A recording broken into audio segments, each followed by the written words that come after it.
Stop following the herd. In this episode, we are going to discuss what smart people do to make more money. If you stay with me to the end of this, you're going to understand what the problem is, why many people do not achieve financial independence. What the smart people do, they don't follow the herd.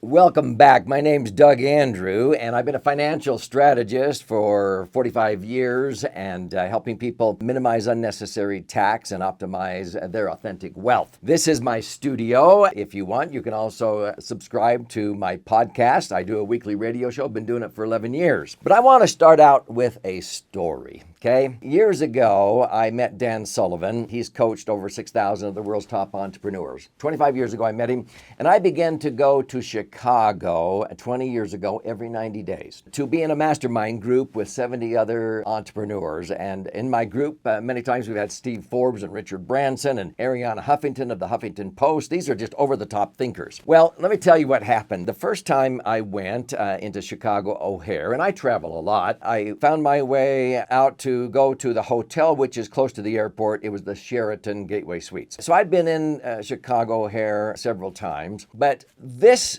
third or fourth trip, it was one of those cold, blustery Chicago windy days. And I get down to baggage claim in the Delta terminal. I get my bags. I travel so much, I'm unfamiliar sometimes. I can't remember. Now, where do I go catch the hotel shuttle? So I went over to the courtesy phone and I said, "Hi, this is Doug Andrew. I'm staying at the Sheraton, your hotel tonight. Remind me where I go to pick up your complimentary shuttle." Because the hotel is just 5 minutes away. I got the same direction I'd been given 2 times earlier. "Yeah, Mr. Andrew, out the doors there by baggage claim. Go across those 6-7 lanes of traffic. Be careful. You'll be in front of the Hilton Hotel. And then you go down there, you go through this corridor, and then you go over, and then you cross that street again. Now be careful. And then stand in front of door number 3. We come by every 20 minutes. Okay, just follow the herd," they said. Just follow the crowd.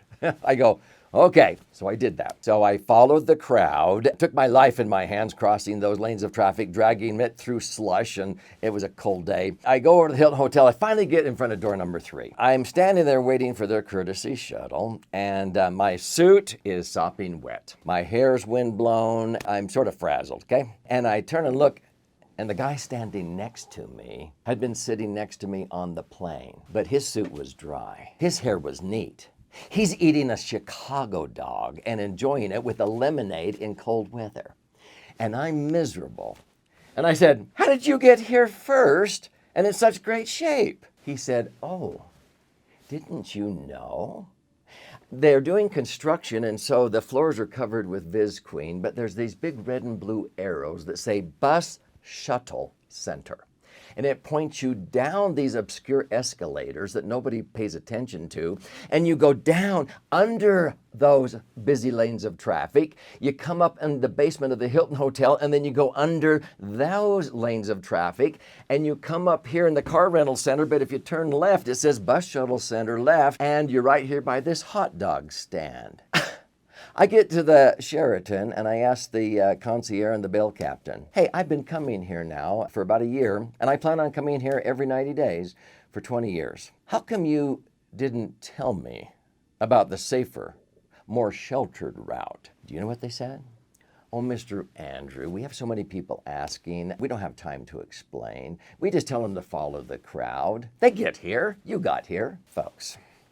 Now, my advice to people for years is, why do you want to follow the crowd and go through all unnecessary types of discomfort? So now I know better. When I go to Chicago O'Hare, I go down the escalators too, and I get there safely. I'm in great shape, and I'm going to share with you how you can get in great shape and not have to take all the dangerous paths to financial independence. So since we're just having a conversation here in my studio, would you prefer that I be honest or gentle? I'm going to be honest with you. You know what I think the biggest problem is with Americans? They follow the herd, or they listen to the mainstream media, which are part of the herd. What are they told to do? Oh, just put money in the company's 401k. Sock away 6%. That's the best way to save. And put in pre-tax dollars and defer it. And then when you pull it out in retirement, you'll have more money, but you'll be in a lower bracket then. So people follow the herd. To me, they're going right off the cliff and they run out of money because at retirement, for more than 25 years, people are in lower tax brackets. The financial services industry finally admitted that about 4 years ago.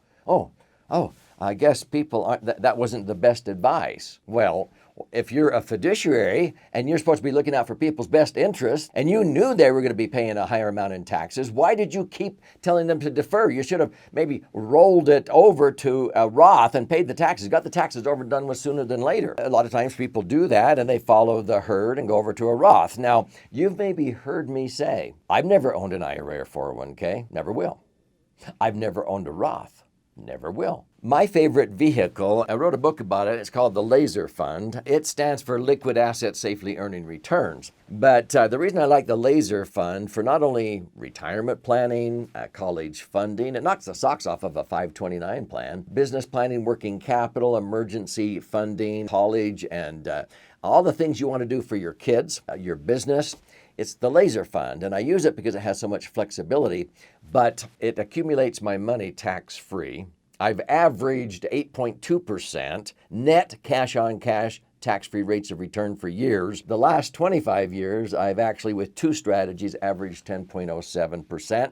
So every million that I accumulate, because if you're earning 10%, your money doubles every 7.2 years. So if you started out with 125,000, it'll double to 250, and then 500, and then $1 million. You'll have $1 million after that does that 3 times. When you learn how to make a decent rate of return, not pie in the sky, but the key is it's tax-free. When I take it out, it's tax-free. That knocks the socks off of an IRA or 401k. The only way an IRA or 401k might be better than a Roth is if you were in a lower tax bracket later, but people aren't. Taxes keep going up because you pay off your house, the kids are out of school now, you don't have the deduction of your mortgage, the kids aren't at home so you can't declare them as dependents, you're not contributing money to IRAs, 401ks, 403bs anymore. Congress keeps raising taxes. If you're a business owner, you don't have those deductions anymore. So you've been going down the highway towards retirement, financial independence, with one foot on the brake pedal, paying off all these things that actually give you deductions, and the other foot on the gas pedal, deferring it, thinking you're going to be in a lower bracket. Well, in retirement, people pay back 25 to 33% of everything they saved. Every million they save, they only net about 650,000 to 700,000 because the government has a permanent tax lien on that. So that's one of the biggest reasons why I don't follow the herd or listen to the mainstream media. A lot of them also think that money in the market, the market always comes back. In other episodes, I share, don't follow the herd and put it in the market. I don't put my money in the market. I benefit when the stock market goes up. I benefit when the real estate market goes up, but I don't lose when there's a crash or a nosedive. And that strategy is called indexing. And that's what the crowd does not understand. In fact, many financial advisors don't understand that. That's explained in this book, and if you watch some of my other episodes, you'll have the opportunity to get a free copy of this book to do that. So the first chapter of the second book that I wrote was titled, All the Dogs Barking Up the Wrong Tree Doesn't Make It the Right One. Now, people go, wow, what? Yeah, because all these financial firms and advisors and many CPAs, they just tell you to do this. They're barking up this tree. Oh no, put the money in a tax-deferred IRA 401k and it'll grow to more money. I said, well, wait a minute. No, you don't choose investments based upon which ones grow to the most. You choose them based upon which ones generate the most. At the time in life, you're going to need the money the most, net after deducting the taxes or the effect of inflation. And you can't believe how many people don't understand that. And so that's why a Roth is a step in the right direction, but there's still too many strings attached. My favorite vehicle is sometimes referred to as a rich man's Roth by CPAs and tax attorneys that are savvy. But I snicker because you don't have to be rich to have a laser fund. But see, rich people can't own Roths. They make too much money. But you can sock away $500 a month, $1,000 a month. You can put in $100,000, $1 million. If I have a banner year, I can throw in $300,000. 4 days later, I could pull out $250,000 of that. There's no penalties. You can't do that with a Roth. All the money I put into my laser fund, if I happen to die, will, at my current age, it would double or triple. If I had $1 million in there and I died, it would blossom to 2.5 or 3 million and transfer to my wife or my children or a charity of my choice. And Roths don't do that.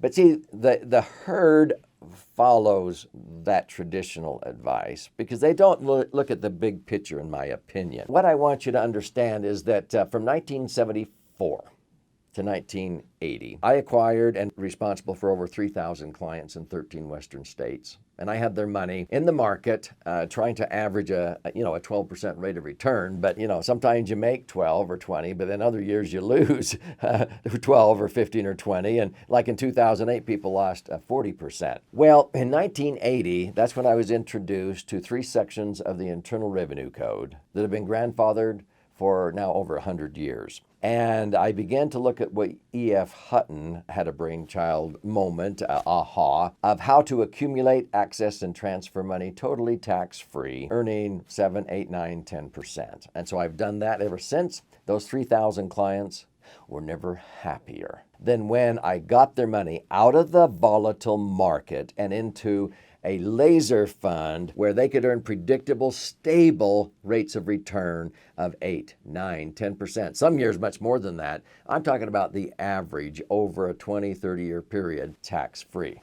So the key takeaways here, it's time to leave the herd behind. All the dogs barking up the wrong tree doesn't make it the right one. And so don't follow the herd putting money in traditional vehicles. There are better ways to achieve financial independence in the fast lane. So stop following the herd. I want you to watch this episode so you can understand how this all comes together and how you can thrive.